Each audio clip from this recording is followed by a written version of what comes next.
Your Eminences, dear friends in Christ, this is in many ways the climax of our weekend, and it's a huge honor for me to introduce, which is totally unnecessary, Metropolitan Kallistos. I think the main qualification I have for introducing him is that my wife Helen has probably known Metropolitan Kallistos for longer than almost everyone in this room. I don't know how many years, perhaps we better not count. But when I saw the program, I was, as an academic, I was a bit sad I didn't see someone who was going to speak about Metropolitan Kallistos as a scholar. But then, after a little thought, I realized that his scholarship is so lightly worn that you don't notice it is there, but I can assure you it is there, and it's very deep. And it's something that I have always greatly appreciated, and especially his skill in hiding his scholarship. Or at least not so much hiding it as making it not very obvious to those who are not looking for it. But if you are looking for it, it is there. So since everyone knows Metropolitan Kallistos far better than I do probably, I think I have the fortunate task of not introducing him, but simply inviting him to talk about his 55, was it, years of as an eighth night pilgrim. But before asking him to speak on that topic, I'd just like to recall another half centenary, and that was last year, the year of his 80th birthday, and that was the half centenary of the publication of his wonderful book on Eustratio Sargentii, which at the time and still remains a very good read. I reread it fairly recently with great pleasure. So may I invite you to talk? Is Graham Speak here? He is? Yes. Right, because I'm going to begin with the story about him.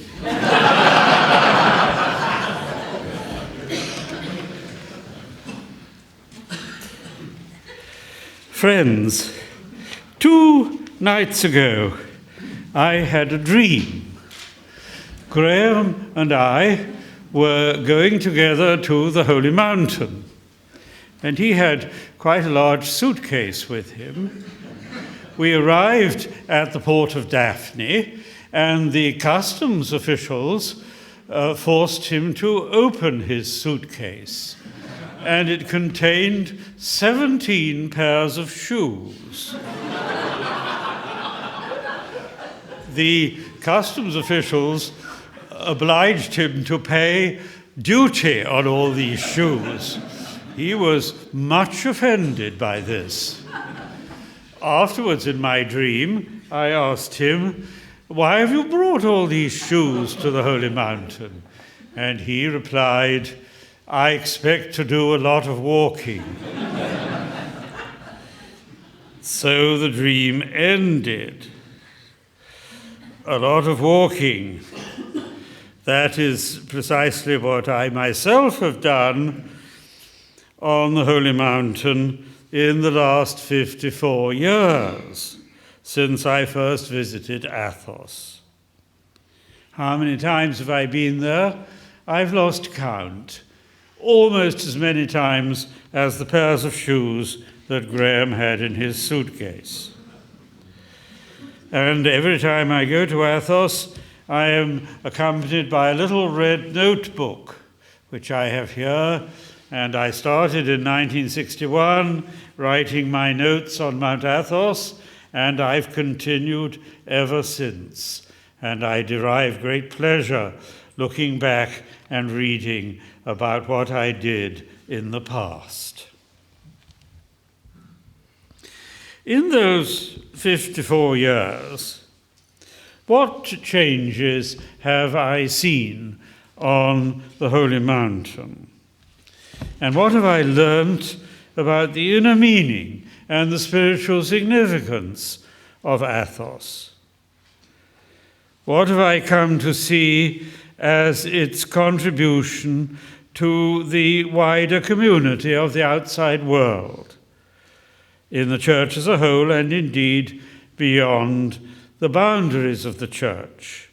How does the Athonite monk serve and help others?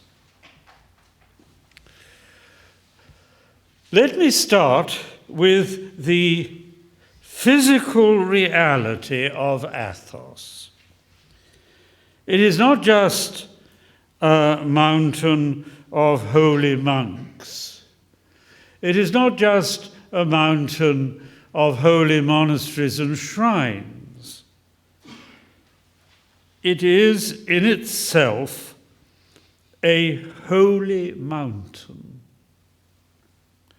a point of light in sacred space, a sacrament of God's presence with humankind, a burning glass, concentrating the rays of the spiritual sun with an especial intensity. Indeed, a theophany. For me, Athos means all those things. The occasion when I felt this luminous quality of the mountain itself with particular vividness was when I went up to the summit, little short of 7,000 feet, by night, alone, in the 1970s.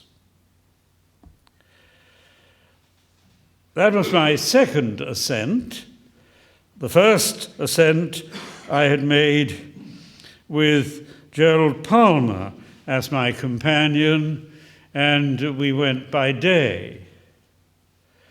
It's a good idea if you're climbing a mountain to go up for the first time with somebody who has been up before. On this occasion, I wanted to go up to the mountain in order to arrive at the summit at dawn and to watch the sunrise. So, around sunset, I set out from St. Anne's. Just before I was going to set out, there was a sudden, sharp fall of rain. And I said to the monk with whom I was staying, perhaps I ought not to go. And he said, and I'm very glad he said this, do go. You may never have another opportunity to climb to the summit. If you go, you will never forget it. And so I took his advice. Fortunately, there was no more rain. And it's true, I've never forgotten that journey to the top. I set off under good auspices. St. Anna's is, as you will know, a series of monastic cottages, a monastic village.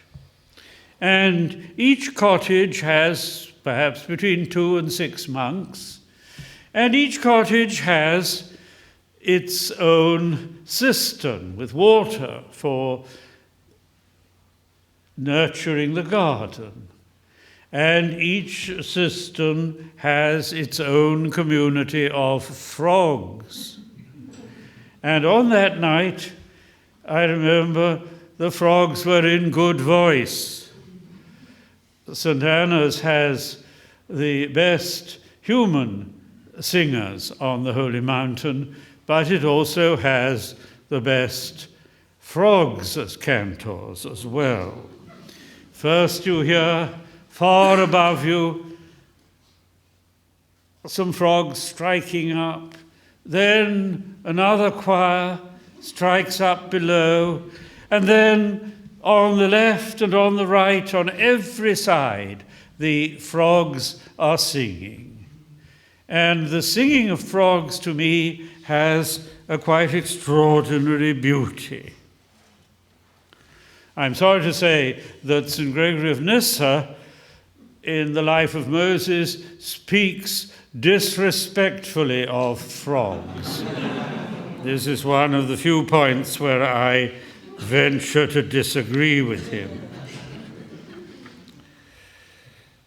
There is a pleasing story about frogs told on the Holy Mountain, rather typical of a monastic sense of humor. One time in the early morning, the frogs were making a great noise, and in one of the little hermitages, the superior went out from the chapel where they were having the divine office together, and he said, "Frogs, we've just finished the midnight office, we're just starting matins.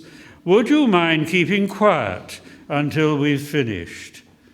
And the frogs replied, "We've just finished matins, and we're starting on the first hour. Would you like to keep quiet till we've finished?"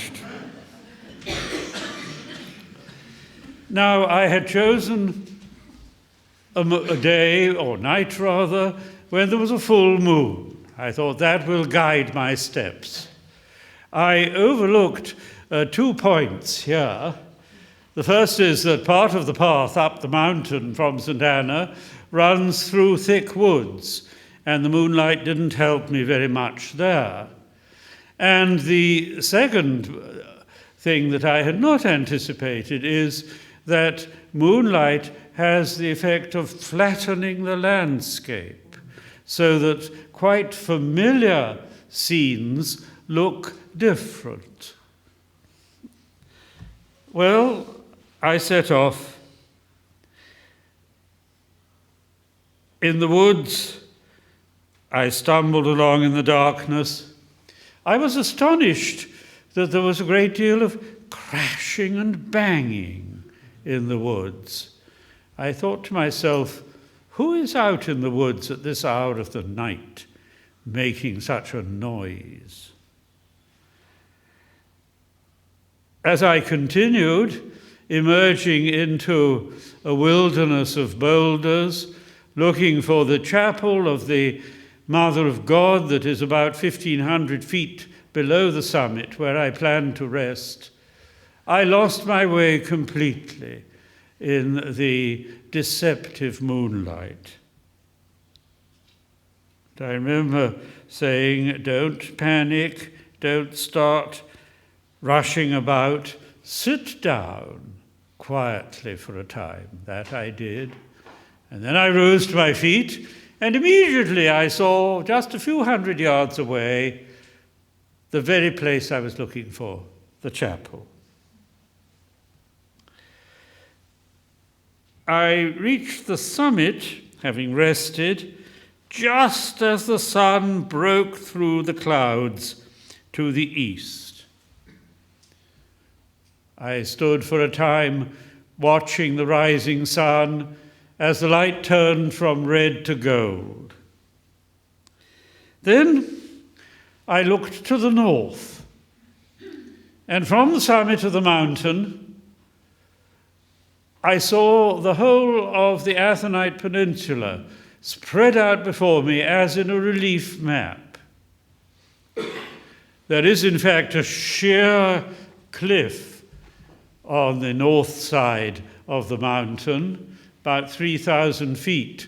And I looked over the top of that, down on the woods below, and the different monasteries. I could see all the paths. I could see exactly where on the previous days I had lost my way and taken the wrong turning.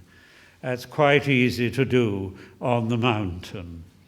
I remember one occasion on the mountain when I'd entirely lost my way, and ahead of me I was cheered to see a signpost. It was a crossroads, signpost with 4 fingers pointing in different directions.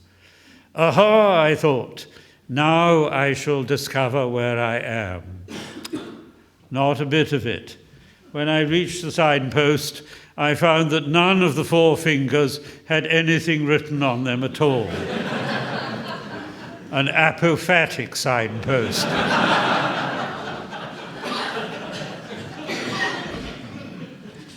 Having gazed to the north, I then turned westwards with my back to the rising sun. And I saw a sight that I had never expected and that I will always remember. Across the sea, extending many miles, there was a pyramid of darkness, the shadow of the holy mountain. I've never, in any other part of the world, seen a sight like that, where the rising sun casts a shadow of the mountain over the seas. The shadow was shrinking perceptibly, moment by moment, as the sun rose higher. As I stood alone in this way on the summit, in the sunrise, it was very cold, though it was summer, beside the half-ruined chapel dedicated to the Transfiguration, I was given some inkling of the significance of the holy mountain as a holy place, as a focal point within sacred space. At that moment, at the summit, in the sunrise, I felt indeed Athos is a thin place. The wall between this visible world and the world invisible becomes so thin sometimes on Athos as to be almost transparent. So to me, that ascent of the mountain expresses much of what the holy mountain means in my heart.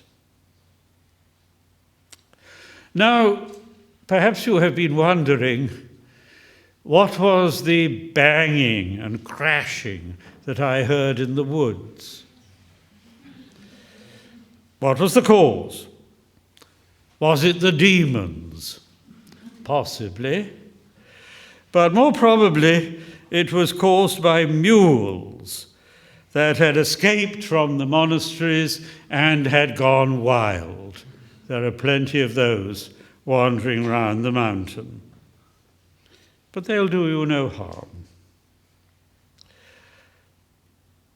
That leads me to reflect that Athos is not only a place of great natural beauty in its physical dimensions, it is also filled with living creatures. It's not just a mountain of monks, it is an animal sanctuary on a vast scale. I've spoken already of the frogs.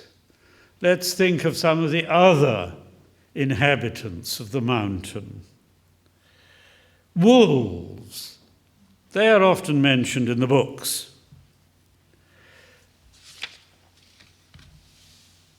In the recent decades, we have heard mixed reports.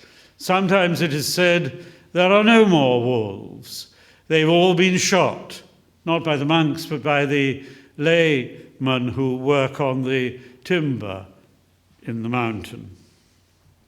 But at other times, people say, well, no, there are still some wolves around. I've never seen any, but I suspect that sometimes on my solitary walks, I have been watched by the wolves. I remember one occasion I was staying at Quilandar, working with Gerald Palmer and Philip Sherrard on the translation of the Diokleia. On Sunday, we did not do any translation work together. And so after the liturgy and breakfast, Philip and I set off, going up to the ridgeway from Keilandar, walking along the ridgeway to the north towards the frontier, a 3.5-hour walk. And as I was taught to do as a child, I told the porter as I was leaving the monastery where we were going. "Ah," he said, "that part of the mountain, there are plenty of wolves." I thought no more of that, walked with Philip as far as the former Russian hospital at Kromitsa, just at the point where the road descends steeply towards Uranopolis. And then we parted company. He said, "I'm going down to the seashore to have a bathe." I said I would like to walk back along the ridgeway and enjoy the views. So I did. When you are walking alone with no companion, you become a little more nervous. The path was over sandy ground, and I noted, looking at the sandy ground, what I had not seen earlier on the walk were various footmarks, padded feet. I thought, oh, well, that would be dogs. Then I thought, no, it's rather large dogs. And so increasingly I began to think, yes, perhaps this is traces of the wolves. But I got home safely, I'm glad to say. Another animal with which I made friends when I was staying at Keilandar was a large snake, about 10 feet long. I sometimes went out for a walk in the midday when others were taking their siesta, and down a path just outside the monastery with walls of stone on either side, I would find a large snake enjoying the sun. And the first time I stopped, and he sat there looking at me. I clapped my hands, and he took no notice. I banged with my stick on the ground. He took no notice. So then I said to him, "Would you please mind moving aside? I want to go down this path." And he replied, "Since you've spoken to me politely, I will do so." And so he disappeared into the wall. But immediately I had gone past, I heard whoosh, and out he came again to continue his sunbathing. The second day, I didn't have to ask him. I just banged with my stick and he moved aside. The third day, he didn't even wait for me to bang with my stick. We'd worked with a modus vivendi and he moved out immediately. So it is possible to have quite close understanding with characters whom you may not find immediately attractive. Another time, walking on the hills of Athos in a deserted area, I heard a strange sound, and I turned aside to see what it was. There was a small lake, and a rabbit had come down to drink from the lake, and a water snake had emerged, and it had the rabbit's head in its jaws, and it was gradually swallowing the rabbit, and the rabbit was screaming. I wondered whether I should intervene. I decided, no, this is not my business. But I did take note of the fact that I would probably be well advised not to take a bathe in that particular lake. The monks don't eat meat, but there are others on the holy mountain who do. Any visitor to Athos sensitive to the natural world will also be conscious of the birds on Athos. They make a great deal of noise. A friend of mine was once walking with a monk through the woods, and my friend has the ability, we may think it's a rather charming gift, of imitating birdsong. So the birds reply. He would go, "Blululu," and the birds would then reply, "Blululu." The monk was not at all pleased by this. With considerable disapproval, he said, "Would you mind not doing that?" "All right," said my friend, "but what's wrong?" And the monk replied, "You are disturbing the natural order." So this is the first thing that Athos has taught me, to appreciate the world as sacrament, to understand a little the intrinsic sanctity of the creation. Now another feature of Athos: creative silence. When I ascended and descended to and from the summit, in the course, I suppose, of some 8 hours or more, I did not meet another human person. And the same when Philip Sherard and I went from Quilandar up towards the frontier, and when I returned back on my own, a walk of 7 hours, I met no one.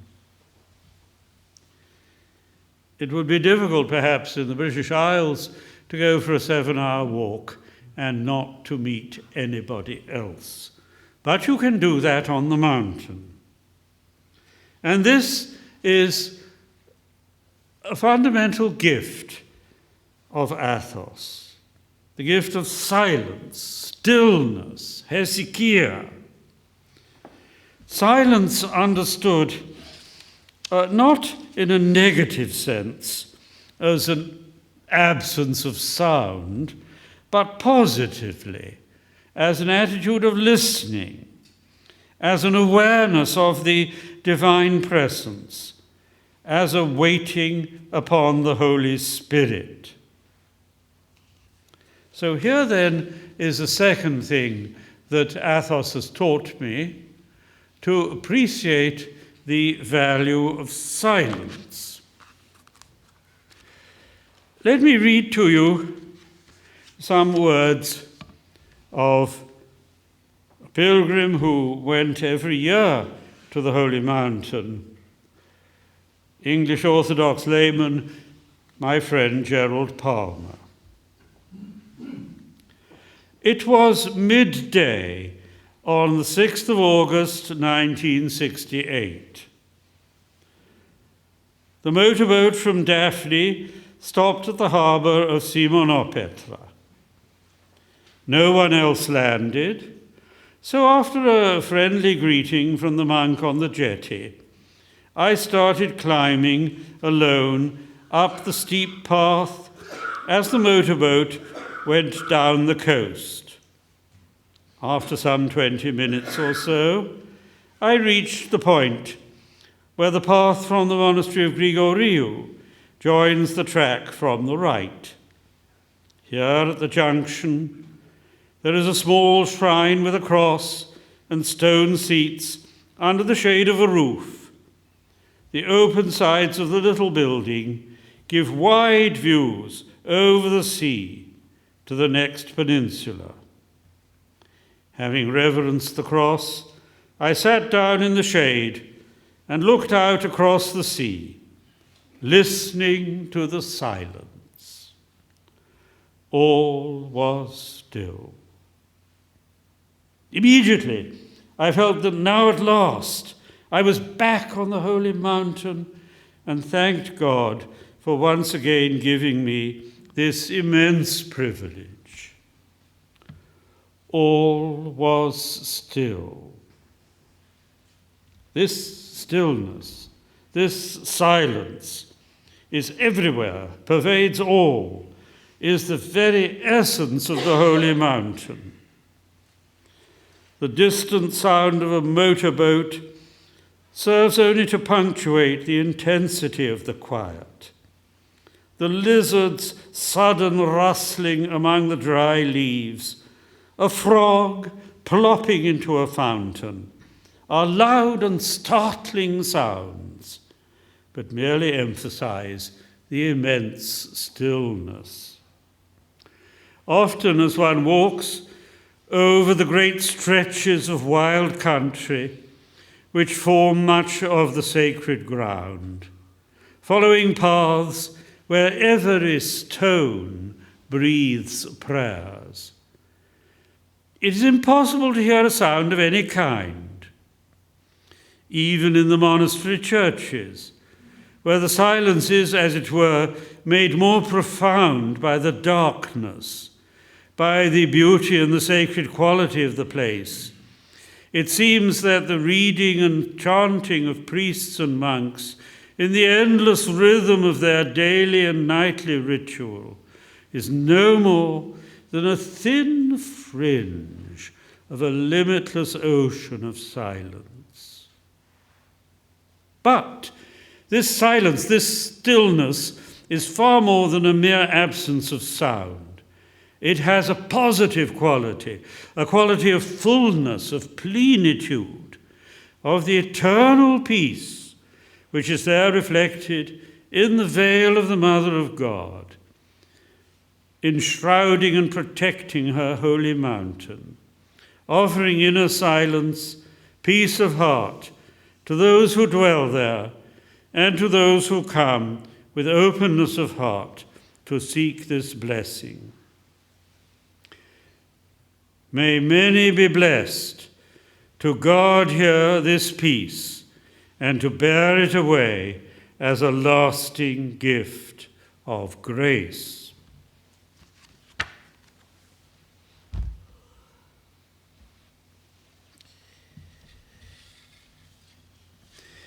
The phrase that Gerald uses, "every stone breathes prayers," was a characteristic phrase of a Russian starets on the mountain, Father Nikon, who lived in Karulia on the precipitous slopes in the far south of the mountain, and who died in 1963. I can remember going to meet him on my first visit in 1961. For the first hour, we talked in English. Then he said, "We have talked enough English. We will now continue in French." Well, I could manage that. And then at the end of the second hour, he said, "Please forgive me. Since I had a stroke, I have forgotten my German and Italian." I thought, just as well.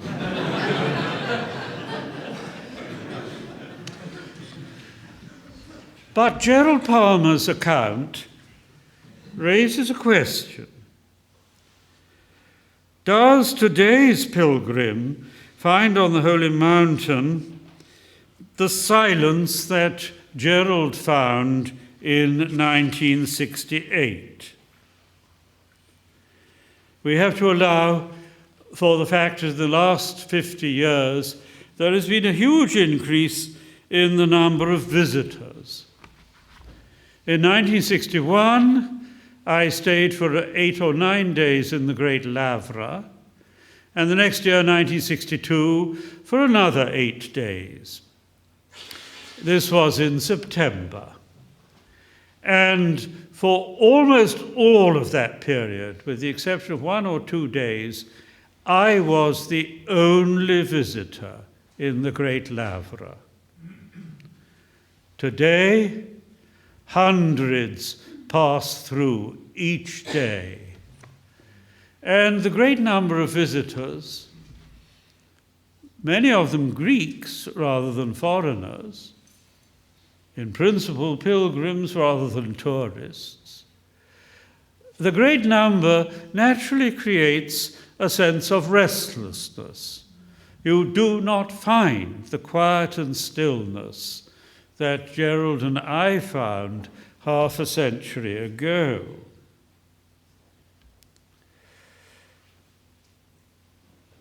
The stillness of Athos is being eroded by vehicles, by mechanical instruments like chainsaws in the forest.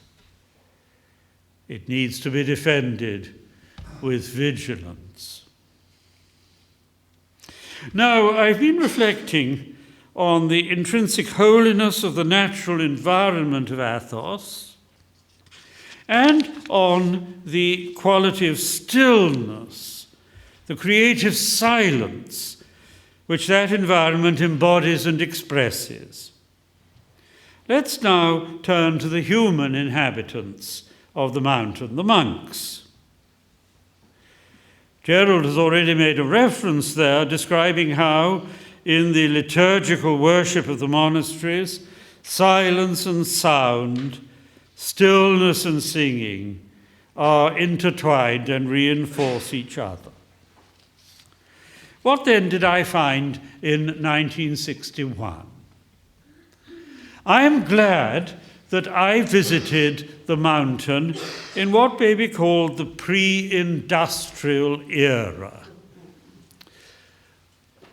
There were no roads leading from one monastery to another at that time. Scarcely any vehicles. The Russian monastery had a road leading down from the woods on the hillside to the monastery, and they had a lorry to transport logs. I was told that Quilandar also had a tractor given by Tito, but I didn't see that. Otherwise, if you wanted to go round the mountain, you had to go on foot along the old mule paths, or you could hire a mule if you had money, but I was a poor student and couldn't do that. Or you could take one of the little motorboats that went round along the coast. But there were as yet no roads leading, vehicle roads, from one monastery to another. Though in 1962 I found that they were constructing a road up from Daphne to Carriers. This was in preparation for the Millennium celebrations in 1963. It was felt that the important people coming to the mountain could not be expected to ride on mules or to walk. The thin end of the wedge. The monasteries themselves were without electricity, except for Vatapedi, which had installed electricity in the 1920s or 30s, as well as adopting the new calendar for a time. But the electricity hadn't worked since the Second World War. There was no running hot water. If you wanted some hot water, you had to brew it up in a cauldron on a Primus stove. And certainly there was no central heating. You had cold water, you had oil lamps. The monks at that time were, for the most part, elderly. When you went round the monasteries, it was an exception to see a black beard. The numbers had been steadily diminishing since the First World War. In 1903, there were 7,432 monks on the mountain. Over half of them were non-Greeks. In 1913, 10 years later, the numbers had fallen by 1,000.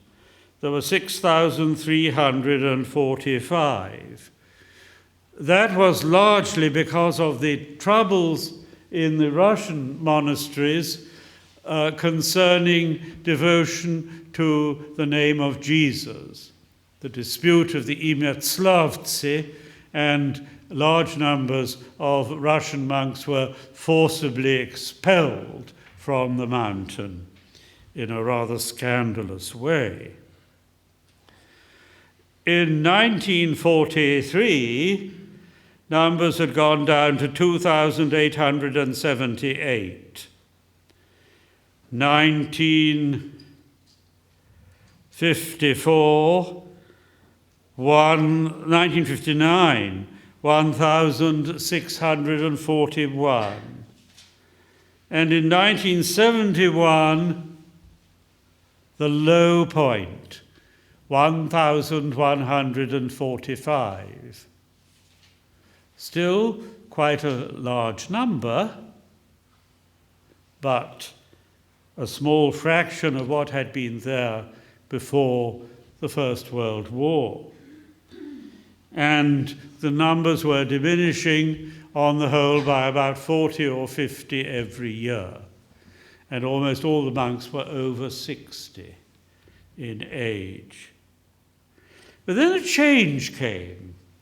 1972, for the first time since 1914, the numbers, instead of going down, went up by precisely one monk, 1,146.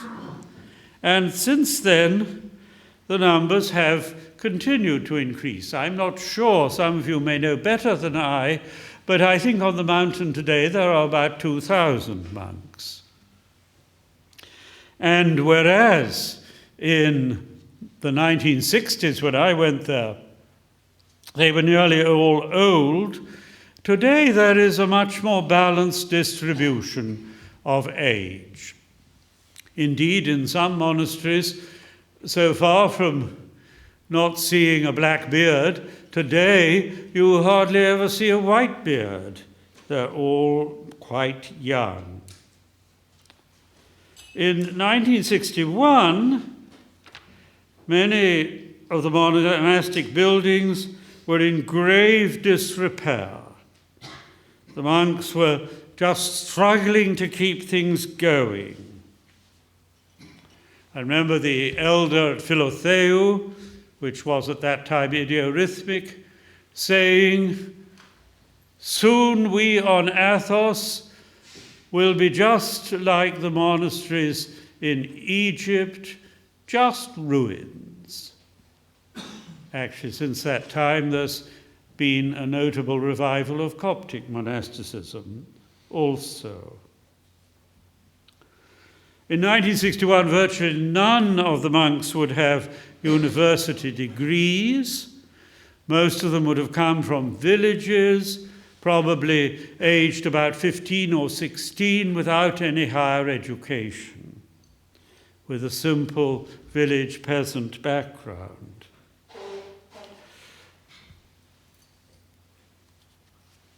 Holy Communion was relatively infrequent. The monks used to go usually for communion 10 times a year. I can remember on my first visit in 61 being in the great Lavra for the feast of the Nativity of the Mother of God, 8/21 September. There was a vigil service attended by about 80 monks, 40 laymen. At the high point in the vigil, the reading of the gospel, there were about 8 priests and several deacons. Then, at the end of this vigil, a strange anticlimax. The liturgy was celebrated by one priest and no deacon. Though there were all these other priests and deacons there, they didn't take part. And when the moment for communion came, not one single person out of the 80 monks and 40 laymen came up to receive the sacrament. I left that vigil with a feeling of strange anticlimax.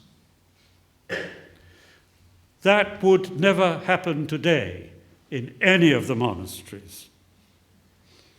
And it's interesting that a leading Athonite writer, St. Nicodemus of the Holy Mountain, in the early 19th century, was an active proponent of frequent communion.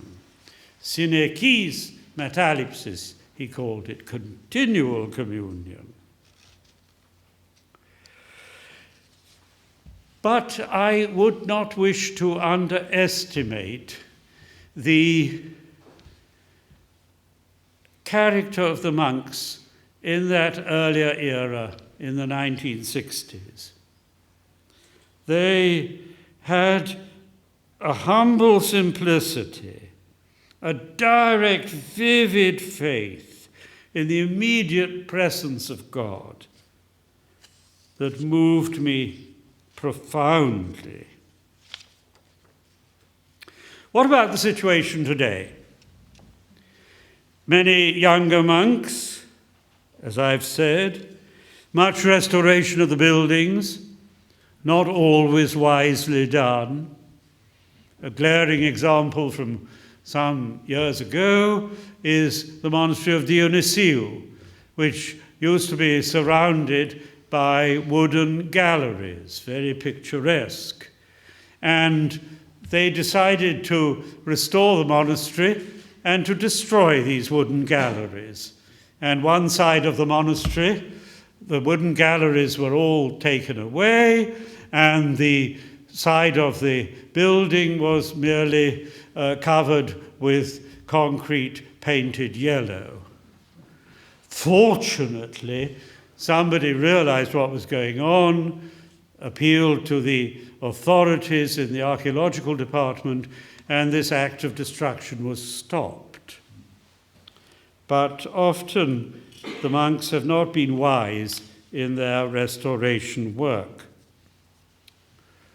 Nowadays, in most of the monasteries, you will find electricity and hot water. Is this a betrayal of the ascetic tradition? I don't think so. When the monks had no running hot water, boiling up cauldrons on primus stoves, using oil lamps in the 18th, 19th century, that was the way people lived in the outside world. The monks were not being deliberately archaic, they merely lived as others did. Today, now that we do have electricity and running water and central heating, why should the monks remain fixed in a manner of heating water, of washing, and of lighting that is totally out of date? I don't think there's any intrinsic sanctity about primus stoves or oil lamps. I remember at Patmos when I was a deacon, the rule was that if we were going to serve the liturgy on Sunday, then on Saturday night, we must wash ourselves from top to toe and we must wash our hair. Quite an exploit for the monks that had very long hair, which I didn't. And in my cell, I would boil up water because I just had a tap with cold water. I would wash myself by degrees because it was very cold. I had no heating. I didn't want to catch a chill. I had to wrestle with uncooperative primus stoves to heat the water up. So the total exploit of getting washed took about an hour. If I'd had a shower, a hot shower, I could have done that in 5 minutes. Is there any particular sanctity gained? Perhaps there is. but I doubt it. Why should we not, in the monastic life, make a moderate and reasonable use of the facilities that exist today? In the time since 1961, yes, there has been great improvement in the singing in the monasteries, in the food, in the plumbing. The monks are often well educated today, completed university degrees, DPhils, before they come to the monastery. And the monks are producing spiritual works of genuine value. There is frequent communion. But perhaps there's been a certain loss of the humble simplicity of which I spoke. But I do not doubt the fervour and commitment of the younger monks who come now to the mountain. But there is unfortunately a loss of stillness, much coming and going, vehicles all the time plying about the mountain on different roads, all the detritus of mechanical vehicles, barrels of tar left to rot by the roadside, and elderly tractors sitting in the mud, abandoned. You didn't find that 60 years ago. So, yes, mobile phones. Monks love mobile phones on the mountain. I find this very distressing. Yes, so the last 54 years have undoubtedly been, on the whole, a time of renewal, springtime in the garden of the Panagia, a time of progress and fresh hope. And what is the basic reason for this renewal? Briefly, you can mention a number of factors. The one that I see as the most significant is the presence on the Holy Mountain of elders, of gerontes and starzi, people capable of giving guidance and of helping others on the path of prayer. We have had, for example, Father Vasilios in the monasteries of Stavnerikita and Iviron, Father Ephraim of Philotheu, who went to the Holy Mountain some years ago, who went, to North America some years ago, and who has founded 16 monasteries in America. There were no monasteries at all in the Greek Archdiocese when he went first, some with the old calendarist Greeks. So that's a remarkable effort. Then at Simonon Petra, there's been Father Emilianos, at Grigoriou, Father George. These are the monasteries that led the revival. Young people went to the monasteries where they would find spiritual guides, elders. And some of the spiritual guides on the Holy Mountain are outside the main monasteries. Notably, for example, Father Paisios, who died in 1994 and who was glorified as a saint this year, a few weeks ago. So that I see as the basic reason for a renewal on Athos. What contribution are the monks making to the world? Hospitality, yes.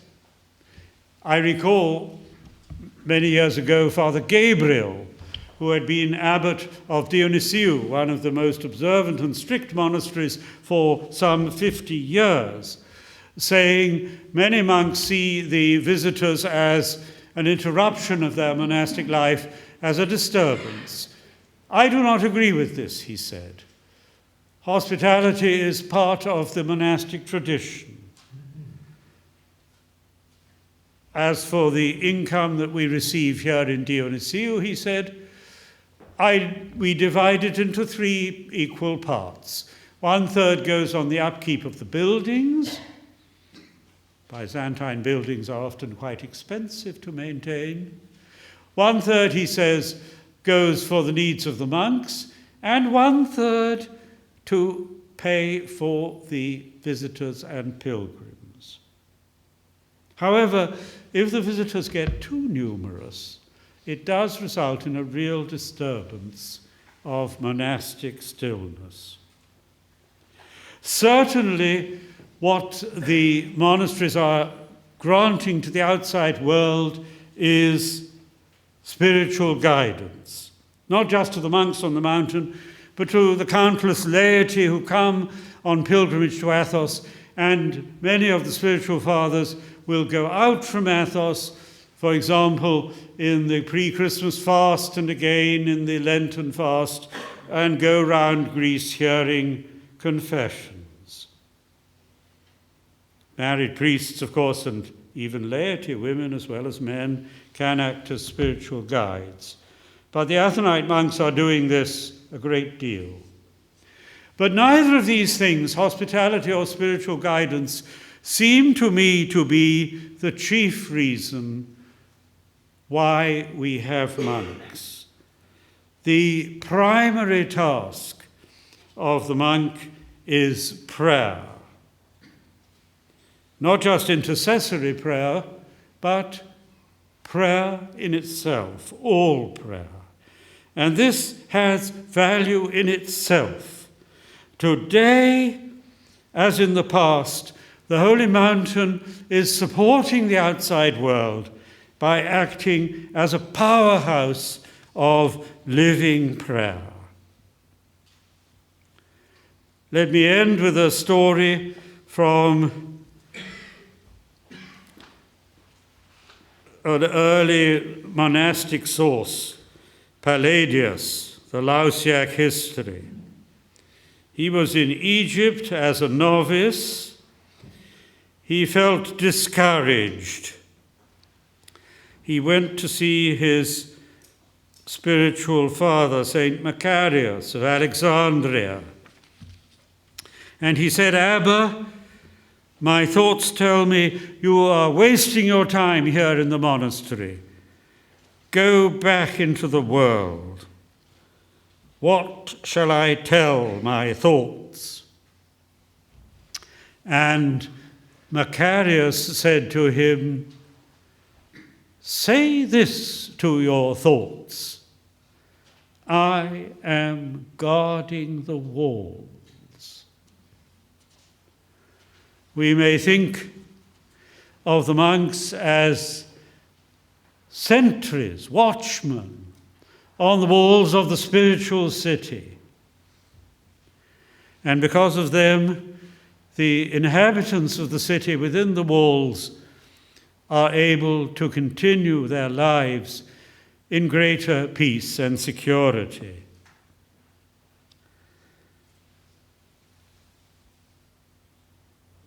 Against whom do the monks guard the walls?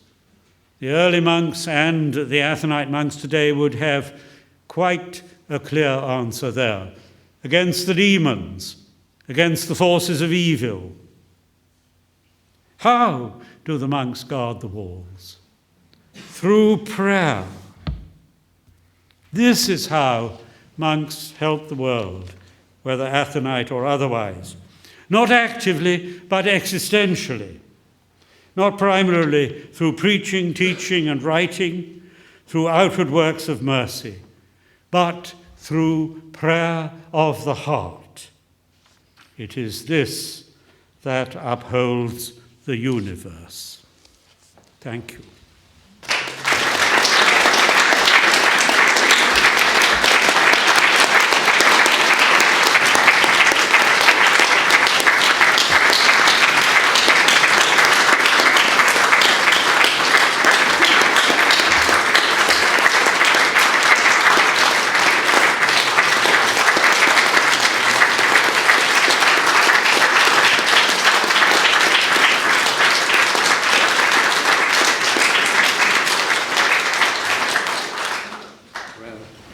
Thank you for a really beautiful talk.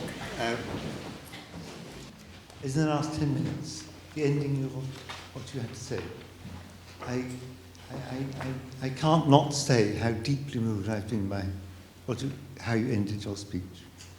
And I think I'm probably not the only person who feels that.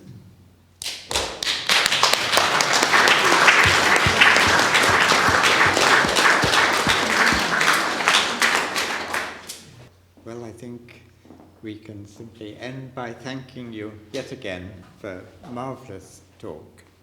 Thank you.